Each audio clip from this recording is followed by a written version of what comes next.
Hello, everyone. Let's get right into it, eh? Question here from a viewer. He says, Robert, as we all know, Jehovah's original purpose for all mankind was to live on paradise earth forever as humans. The problem I'm facing at the moment is trying to get my head around the fact that there will be any humans going to heaven in the future. If this is indeed true, then God must have changed his plan after the fall. And this doesn't seem to be in line with an unchanging God spoken of throughout the Bible. It thus would seem to undermine the sufficientness, there's a new word for you, of his original plan for mankind. And even if he did change his plan, wouldn't that also put into question Jehovah's foresight that he had to scramble to find a solution after the event? Either one seems inconsistent to me. Well, that's an interesting question, and I appreciate that. The questions stimulate my mind, and it's like the scripture says, iron sharpens iron. So I actually have spoken about this before, maybe not, in the exact frame of that particular question, but I have spoken at length as regards Jehovah's response to what happened in Eden, and particularly in relation to the 144,000. But obviously, God does intend to take some to heaven. That is, if we believe Jesus. He assured his disciples in the first century, says, in the house of my Father, there are many mansions. Otherwise, I would have told you.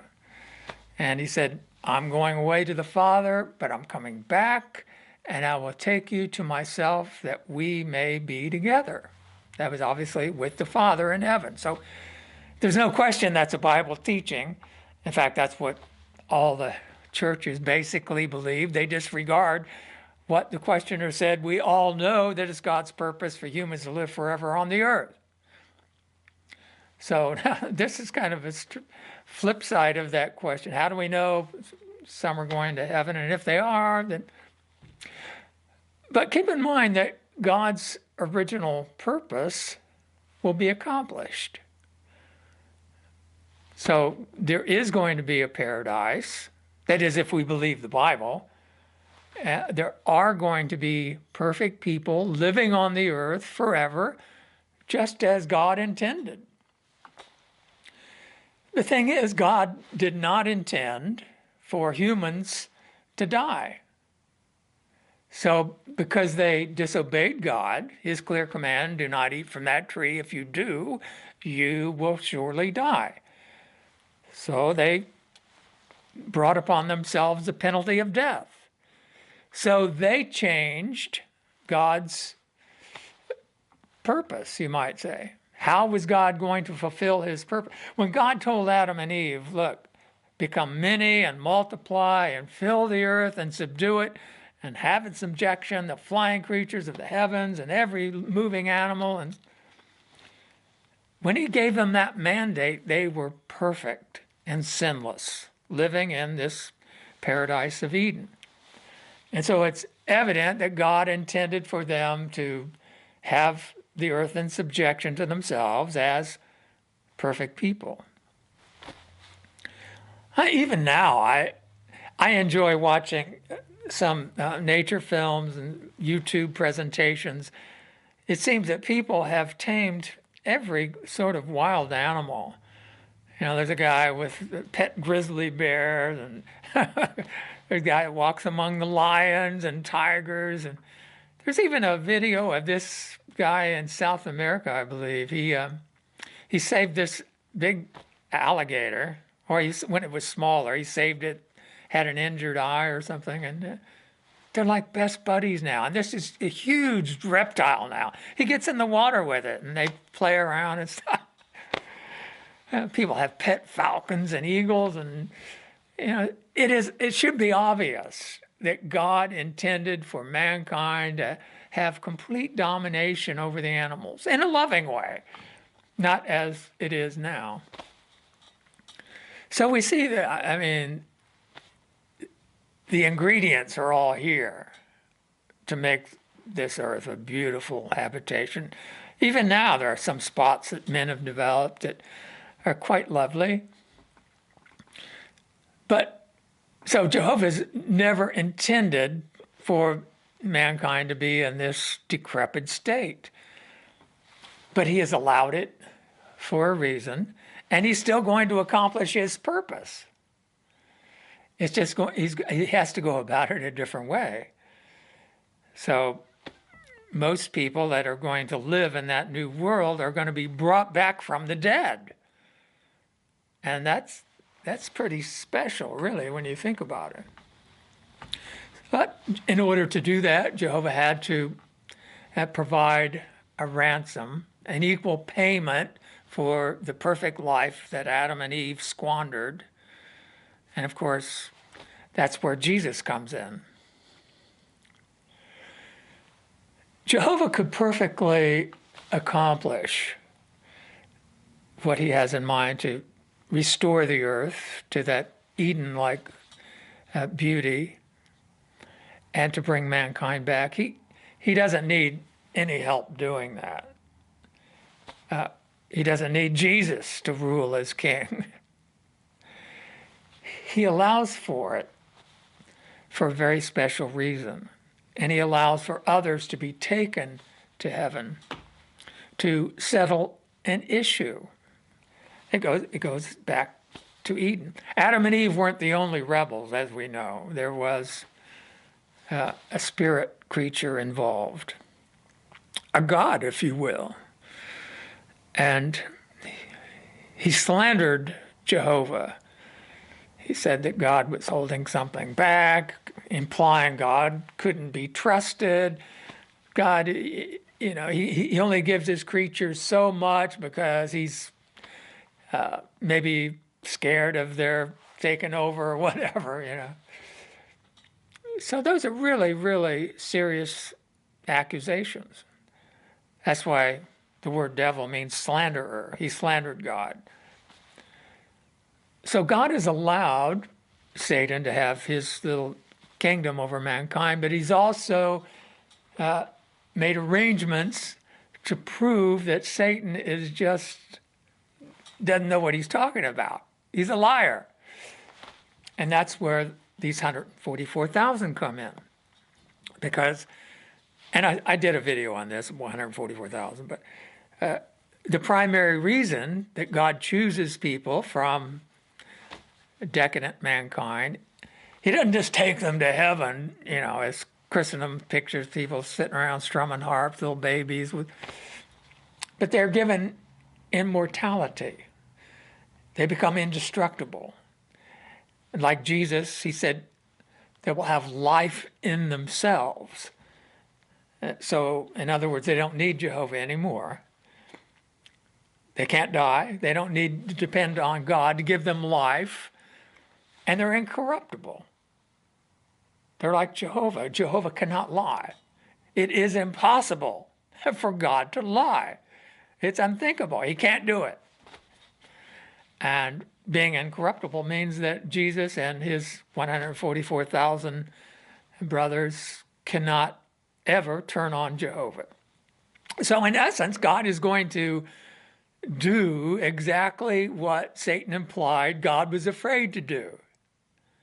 He gives certain creatures, not even angels, but the lowest of the low, the dregs of humanity, he gives them what Satan coveted, really.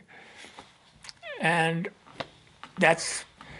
so God didn't change his plan at all. He met this new contingency. He didn't scramble around. In fact, on the very day that Adam and Eve sinned, Jehovah intervened, went looking for Adam. They were hiding in the shrubbery there.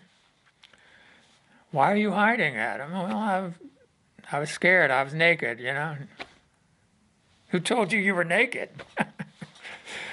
But anyway, on that day, Jehovah announced his far-reaching solution to the problem. Now, God could have foreseen that Satan would do this, this angel would become proud, and then, so what? God gives every creature free will.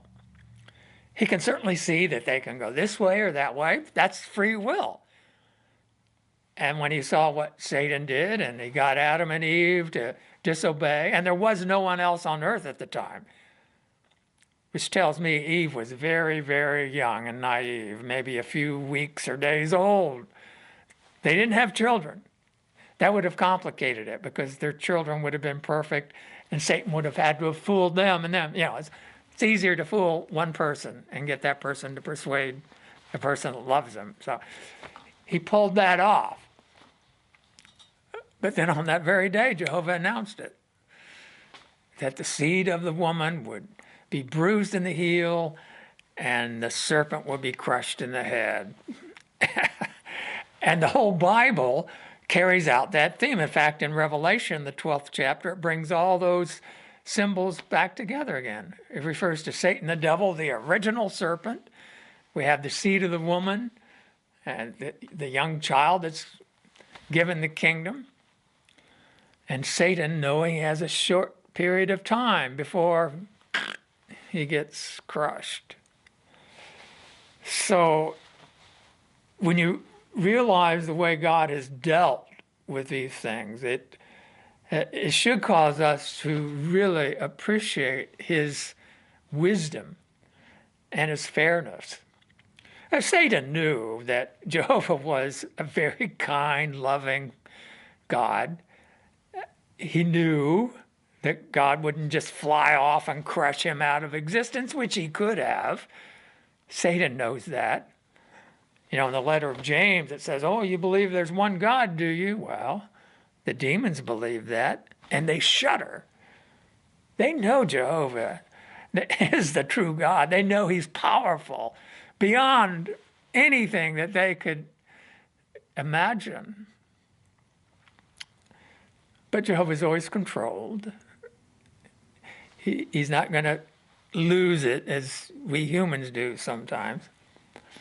So he's allowed everything to play out, and he's still going to accomplish his purpose. But he will acquire much, much more glory and honor for the way he will have answered the slanders against him. I think I was mentioning that, that the devil knows God to be a loving, kind father. And I think that the angels that came down to mate with women, I think that maybe they just didn't think that God would punish them. We all have human fathers. Most of us, anyway, know them. And, you know how far you can push them. I had a very nice relationship with my dad, and I sure took advantage of his kindness. He hated to punish me. He was such a kind-hearted man. And I think they probably thought, oh, come on, Jehovah won't really. But the letter of Jude makes it a point. God did not hold back from punishing the angels that sinned. So he could have held back. It's really impossible for us to fathom God's power or his wisdom. We look at the vast universe, especially, we've been privileged living in the modern age since the invention of the telescope. And the Hubble telescope has just brought unbelievable images to us that were never before seen by humans. The furthest reaches of outer space, all these billions and billions of galaxies and quadrillions of stars. Well, Jehovah, he tries to give us, a glimpse of his power, an estimation, because it's incomprehensible. But nevertheless, let's see if we're up to it here. Okay. Now, the 40th chapter of Isaiah is the return of Christ. And we know that because verse 10, look, the sovereign Lord Jehovah will come with power, and his arm will rule for him. Look, his reward is with him, and the wage he pays is before him. Well, the same thing is said of Jesus Christ in the book of Revelation. My wage is with me. So Jesus is coming in the name of Jehovah to rule in behalf of God, and he'll have God's full power. Okay, like a shepherd, he will care for his flock. But I want to go on down to verse 12. Who has measured the waters in the hollow of his hand, and taken the measurements of the heavens with the span of his hand? From little finger to thumb, he measured the whole cosmos. Who has gathered in a measure the dust of the earth, or weighed the mountains in the balances and the hills in the scales? Do we get an idea?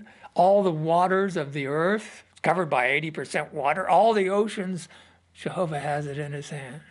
And the gigantic heavens. Yeah. With whom did he consult to gain understanding? Or who teaches him the path of justice, or teaches him knowledge, or shows him the way of true understanding? Look, the nations are like a drop from a bucket, and as the film of dust on the scales there are regarded.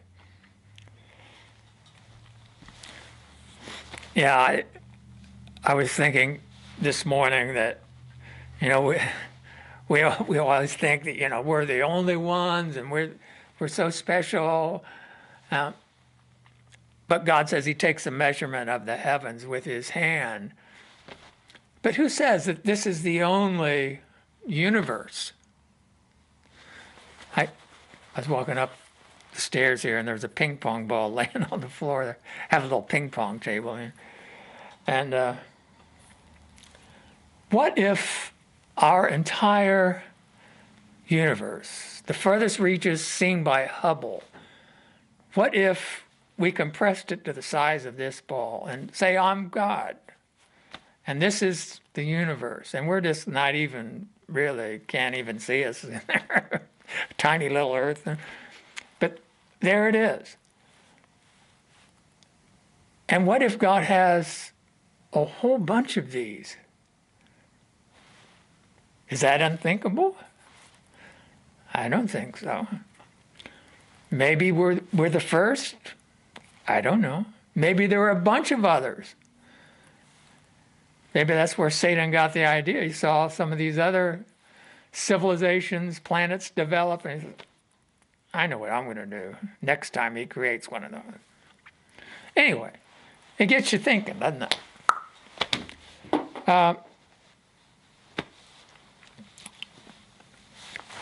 I guess that's about it. I have had a couple of people tell me that they've tried to contact me on the contact form on eWatchman, and they get an error message. I checked it out, and it seemed to work for me, but I'll have my friend Timothy look at it. But my email is watchmanspost@gmail.com. So, if you have questions, I try to do these videos every day. I miss a few days here and there sometimes, but it is more immediate. So I just got this question yesterday, and I was able to get on it right quick while maybe it's still fresh in their minds. So if you have questions, get them to me, and boop, I may talk about them the next day or day after, whatever. I wanted to talk about money. They say it makes the world go around, right? Yeah. I I have a little Patreon account that I set up a year or so ago, and I've had a few loyal donors, and right now I have about I get about $220 a month in donations, which I appreciate. My server expenses, however, ring up to about $211 every month. And that's because I have like the best solid state server available. And I have quite a few websites. My eWatchman site, and there's a site for the book in English, and then there's a Spanish version of the book that has its own website, a Dutch version of the book, a French version of the book, and then there's a separate Spanish website, which I pay a fellow to translate articles for me. So anyway, when I originally set up the Patreon account, I had it in my mind to get on shortwave radio. Actually, I dabbled in shortwave about 10 years ago. I think 2009. I broadcast on the European Gospel Radio out of Italy, and it broadcast into the Middle East and Africa, and it depends on the ionosphere, parts of Europe, even into parts of Russia, which I'm very interested in now with the ban there of Jehovah's Witnesses. I can't for the life of me understand why the Watchtower doesn't have a shortwave network. With all the brothers that they have that can speak virtually all the languages, I mean, they could have their own system, of towers and transmitters, and they could own shortwave. And I just don't know why they don't exploit that. There's a lot of places, a few hundreds of millions of people that, believe it or not, they do not have internet, but they use shortwave. So anyway, I dabbled in shortwave, and like a half-hour time slot on European Gospel Radio is $80. So if I have a weekly program of a half hour, that's $80, and then 300 some for the year. I mean, for the month. I did that for about a year, and personal, logistics. My wife and I were moving around and different things, and I left off with it. But it's always been, my desire to get back on. And if I have more money to spend on this, by the way, I have avoided doing anything commercial or asking for money. I've never monetized my YouTube videos, although a couple of them show ads because they become kind of popular, and so Google just sticks their ads on there. I don't get anything from it. I've never monetized my website with all those stupid ads. Probably over the years, I have spent, I know I've spent well over $100,000, considering, buying computers and cameras and lights and microphones and all that. And I used to spend like $1,000 a month on pay-per-clicks just to get my website up in front of people. Anyway, so I'm asking if you would like to help me in my ministry. I'm going to get on the radio, but if I have more donations, I can buy more half-hour time slots. And I've been checking out radio stations in the U.S. There's some opportunities to do radio shows on AM radio in big cities. And it's similarly priced. In fact, a little less than the $80 for a half-hour time slot. And there's also shortwave in the United States, although I don't think shortwave in the United States would really be worth it. I checked out a company like 10 years ago, and I was doing it, Shortwave America or something. It's all gospel stuff. And I remember I submitted an application telling them, a little bit about my format. And they refused to air my program because I didn't accept their Trinity nonsense. But that's not a problem with European Gospel Radio.